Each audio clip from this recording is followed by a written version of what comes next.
বন্ধুরা, কথায় আছে প্রতিকারের চেয়ে প্রতিরোধী অন্যতম। তাই মুরগির বাচ্চাকে গুটি বসন্তের হাত থেকে বাঁচাতে হলে সর্বপ্রথম আপনি যে কাজটি করতে পারেন, মশার কামড় থেকে মুরগির বাচ্চাকে রক্ষা করা। আমি যদি মশার কামড় থেকে মুরগির বাচ্চাকে রক্ষা করতে পারি, তাহলে মুরগির বাচ্চার একটু গুটি বা পক্স উঠবে না। কারণ মশার কামড় থেকে পক্স বা গুটি উঠে থাকে।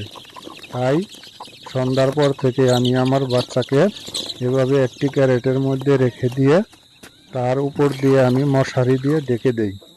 এতে করে একটি মশাও আমার মুরগির বাচ্চাগুলোকে কামড়াতে পারে না, যার ফলে গুটি বা পক্স উঠতে পারে না। তাই বন্ধুরা, আপনারাও যদি আপনার মুরগির বাচ্চাকে এভাবে রক্ষা করতে চান, তাহলে আমার মতো করে একটি ক্যারেটের মধ্যে মা মুরগি সহ বাচ্চাকে রেখে দিতে পারেন। ধন্যবাদ।